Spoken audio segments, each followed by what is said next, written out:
శ్రీ గురుభ్యో నమః. చైత్ర పురాణం 11వ రోజు 11వ అధ్యాయం.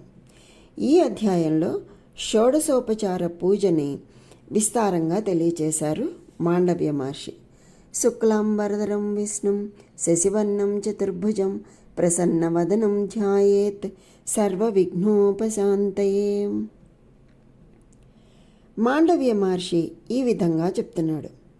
తీర్థంలో కానీ, దేవాలయంలో కానీ, గోశాలలో కానీ మరేదైనా పుణ్య ప్రదేశాన్ని గోమయంతో అలికి శుద్ధి చేయాలి. ఆ తర్వాత అక్కడ తెలుపు, ఎరుపు, ఆకుపచ్చ, పసుపు పచ్చ, నీలం, నలుపు రంగులతో చిత్రించబడిన పద్మమునందు పూజను ప్రారంభం చేయాలి. వ్రతం చేసేవాడు తూర్పు దిక్కుకు తిరిగి సుఖాసీనుడై పద్మాసనం వేసుకుని కూర్చోవాలి. శంఖంలోని నీటిని ఉపచారముల కొరకు సమకూర్చుకున్న పూజా ద్రవ్యముల మీద చల్లాలి.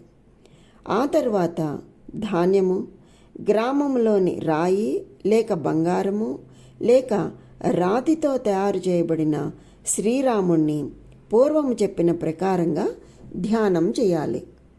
సీతారామ సమాగచ్చ మదగ్రే త్వం స్థిరో భవ గృహాణ పూజాం మద్రుతాం కృతమావాహనం తవ.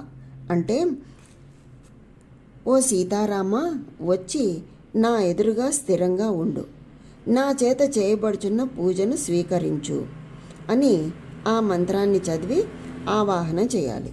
ఇదిగో నిన్ను పిలుస్తున్నాను అని ఆదరపూర్వకంగా పిలవాలి.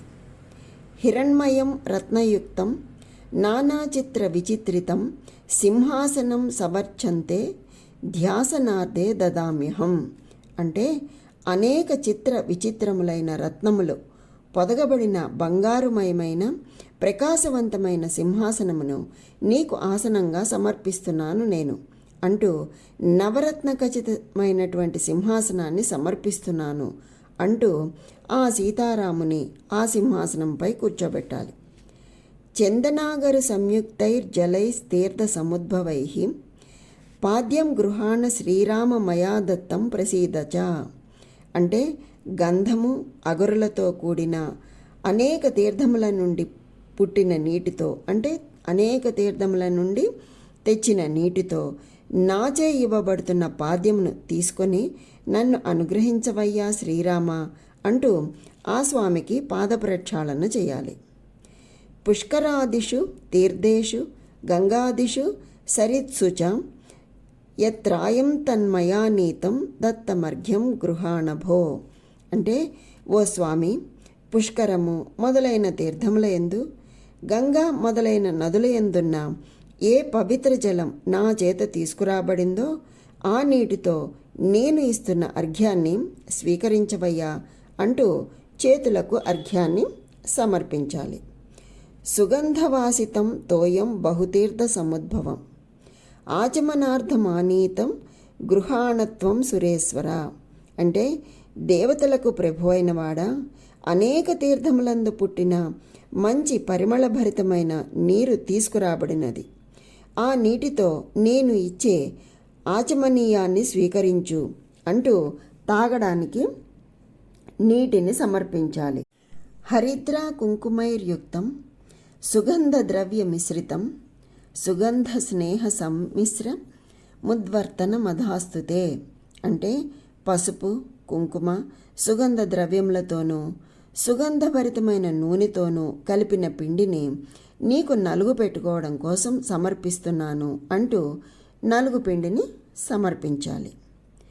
కామధేనోద్భవం క్షీరం నందిన్యా అతిసుందరం కపిలాయా ధృతం శ్రేష్టం మధువింధ్యాద్రి సంభవం శీతోపల సమానామసితాయుక్తం మనోహరం పంచామృతం మయానీతం స్నానార్థం త్వం గృహాణ ప్రభో. అంటే, మిక్కిలి అందమైన కపిలవర్ణంలో ఉన్న కామధేనువు నుండి పుట్టిన నందినీ ధేనువు యొక్క పాలు, వింధ్యపర్వత సానువుల నుండి తెచ్చిన శ్రేష్టమైన తేనె, ఆవు పెరుగు, ఆవు నెయ్యి, మధురమైన చక్కెరతో కలిపిన నా చేత తీసుకురాబడిన పంచామృతాన్ని స్నానం కోసం స్వీకరించవయ్యా స్వామి అంటూ ప్రార్థించి స్నానానికి పంచామృతాన్ని సమర్పించాలి. గంగా చ యమునా చైవ గోదావరి సరస్వతి నర్మదా సింధు కావేరి సరయూర్ గండకీ తదా తామ్రపర్ణి భీమరథి కృష్ణవేణి మహానది గోమతీ సాగరాః సప్త పయోష్ణీ భవనాశిని పూర్ణాతాపి తుంగభద్ర క్షిప్రా వేగవతి తదా పినాకీ ప్రవరా సింధు ఫేనాస్తేపి నదాః శుభాః ఇత్యాది సర్వతీర్థేషు యత్తోయం వర్తతే శుభం తన్మయానీత మధ్యాత్ర స్నానం కురు రఘూత్తమా. అంటే గంగా, యమున, గోదావరి, సరస్వతి, నర్మదా, సింధు, కావేరి, సరయు, గండకి, తామ్రపర్ణి, భీమరథి, కృష్ణవేణి, మహానది, గోమతి, 7 సముద్రాలు, పయోష్ణి, భవనాశిని, పూర్ణతాపి, తుంగభద్ర, క్షిప్ర, వేగవతి, పినాకి, ప్రవర, సింధు మొదలైన శుభప్రదమైన నదీ నదాల నుండి సమస్త తీర్థాలలోని శుభప్రదమైన జలాలు నా చేత తీసుకురాబడినాయి. ఓ రఘుత్తమ, నేను తెచ్చిన ఆ నీటితో స్నానం చెయ్యి అంటూ స్నానం చేయించాలి. పునరాచమనం రమ్యం సర్వతీర్థ సముద్భవం గృహాణ రఘునాథత్వం దీయతే యన్మయా తవా. అంటే ఓ రఘునాథ, అందమైన సమస్త తీర్థాలలో పుట్టిన పవిత్ర జలాలను నీకు ఆచమనయం ఇవ్వడానికి మళ్ళీ తెచ్చాను. నా చేత తీయబడిన ఈ పవిత్ర జలాలను నీకు సమర్పిస్తున్నాను.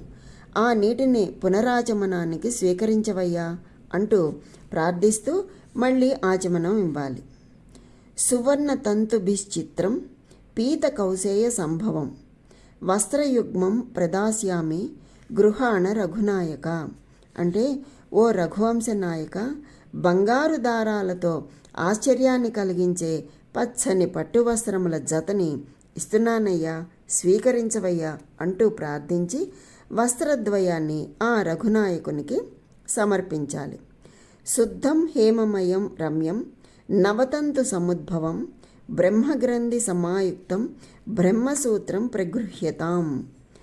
పరిశుద్ధమైన బంగారుమయమైన అందమైన క్రొత్త దారములతో తయారు చేయబడిన బ్రహ్మముడితో కూడిన బ్రహ్మసూత్రమును స్వీకరించు అంటూ ప్రార్థించి పవిత్రమైన యజ్ఞోపవీతాన్ని ఆ సీతారామునికి సమర్పించాలి.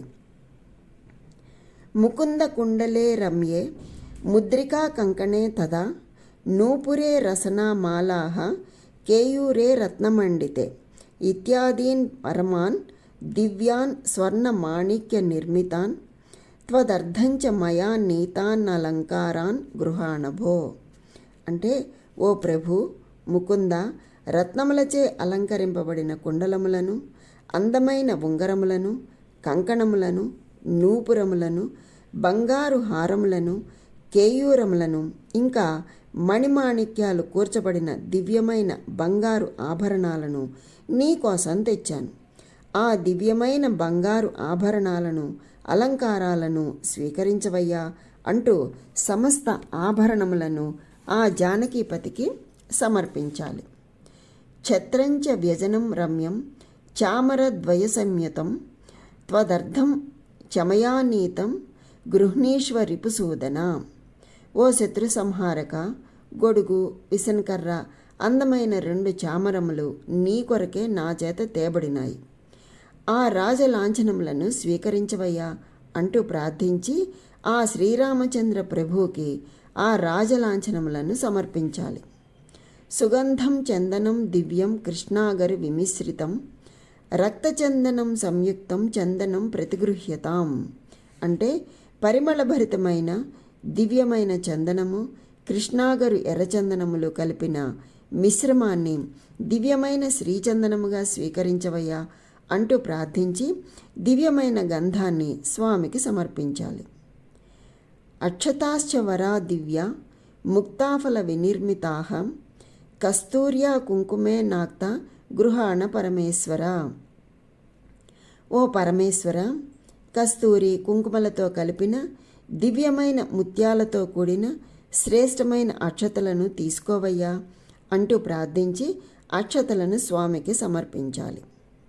మాల్యాదీని సుగంధీని మాలత్యాదీని వై ప్రభో మయా ధృతాని పూజార్థం గృహాణ రఘునాయక. ఓ రాజా రఘునాయక, పరిమళభరితములైన మాలతి మొదలైన పూలతో తయారు చేయబడిన పూలమాలలను, నాచే తీసుకురాబడిన సుగంధభరితమైన పూలను పూజ కొరకు స్వీకరించవయ్యా అంటూ ప్రార్థించి పూలమాలలను సమర్పించాలి. పూజకై పూలను సమర్పించాలి.